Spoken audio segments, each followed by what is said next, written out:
Good morning and welcome to Morning Java, brought to you as always by Get Go Cafe and Market. Where right now, Dale, the Hoagies, they're back and they're not 6 inches, they're 7 inches. Full 7-inch subs, has more meat, more cheese on it than, well, a 6-inch sub. And that, yeah, gotta love that. Meat and cheese goes right with me. But let's talk about the meat and cheese that people are about to be signing in the NFL. You got the tag week is coming up next week. That means that the big players that teams are going to want to protect from hitting the free agent market are going to be signed to these big single season deals.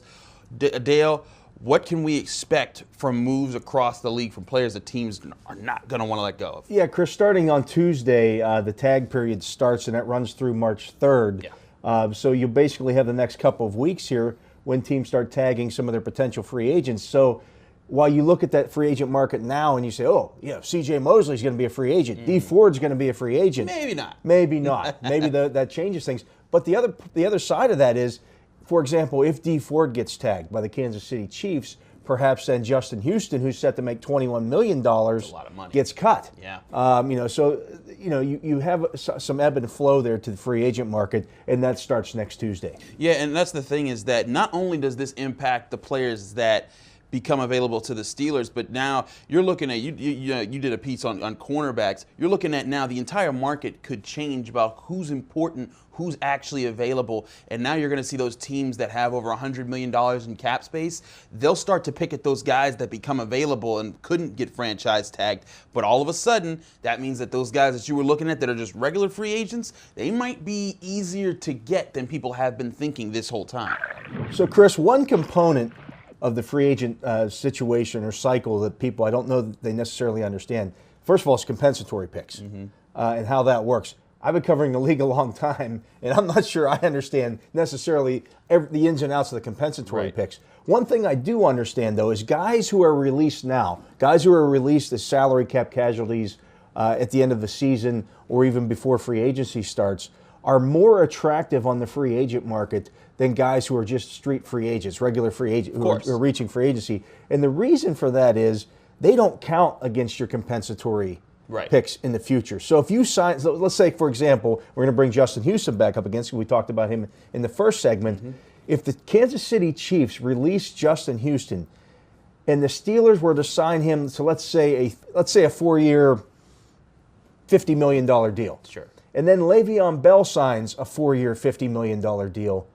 That has no effect whatsoever on the compensatory pick for the Steelers in 2020 or 2020 would be, because Justin Houston isn't a regular free agent, even though they signed the exact same contract. And that's the thing is that you're looking at a situation where the Steelers and everybody in general is concerned about that compensatory pick, because that's what allows they're extra picks. They're extra picks. It's like free money. They're free money. They're trade capital for teams that want to move up. And even if they're just outside that top 50 player field that you're looking at, you can use that pick to move back into that market where something. And they're even more valuable now because they can now be traded. Exactly. That was something you couldn't do in the past. Yeah, and that's the thing is that with that, now you're talking about a team like Pittsburgh that might need to go get somebody in the coming drafts and might need to make a move to get a splash player. That's ammo you can add to your budget and say, look, we're not just offering you this later first round pick, we're also offering you this third round pick, but you're still not really losing the standard 7 picks that you normally have. All right, Dale. Everyone's been talking about what's going to happen with Le'Veon Bell. He might get transition tagged. People say, what is that? Why would they bring him back? What does it mean? Explain to our viewers, what does it mean if the Steelers put the transition tag on Le'Veon Bell? Well, the Steelers would use the transition tag on Bell as something to give them some ammunition to trade Bell. They don't necessarily want Le'Veon Bell back. In fact, they probably 99% sure they don't want Le'Veon Bell back. What do they want more than him not to be back? They would like a pick this year as opposed to next year. Exactly. So if you put the tag on Le'Veon Bell starting next week, and then a team signs him, let's say the New York Jets sign Le'Veon Bell to a 4-year, $50 million deal. Let's keep it nice and round numbers there. And then the Steelers would then have a week to match that pick or match that offer. They could then go to the Jets and say, well, we're going to match this offer unless you give us a 4th-round draft pick. Now, people might say, well, wait a second. That 4th-round pick isn't as high as that 3rd-round compensatory pick that you're going to get in 2020. But remember, the Jets have the 3rd overall pick this year. Yes.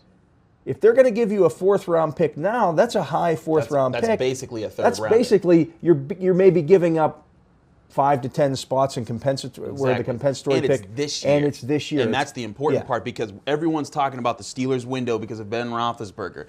The moves that they need to make maybe now, and again, back to what I was saying in the previous segment about draft capital moving up. Having that pick in your ammunition right now allows you to move up. Correct me if I'm wrong, but I believe it was a 4th round pick that the Steelers traded along with a 1st round pick to move up to get Troy Polamalu way back when. I believe it was a 3rd. It was a 3rd, but point still standing, you can use middle round picks to get you higher picks in the first round. Absolutely, and that's how you typically do that. If you think about it, last year, for example, when the Steelers got the draft pick from Martavis Bryant, they then used a later pick to move up a few spots in the 3rd round to get Mason Rudolph. Exactly. So every draft pick is valuable in those situations. That's why, if the Steelers could get, say, a 4th round pick for Le'Veon Bell this year, and let's say they get a 2nd round pick for Antonio Brown, now they have fodder to move up in the 1st round for sure. Exactly, and that allows you to maybe get the superstar player on defense that everyone's been waiting for.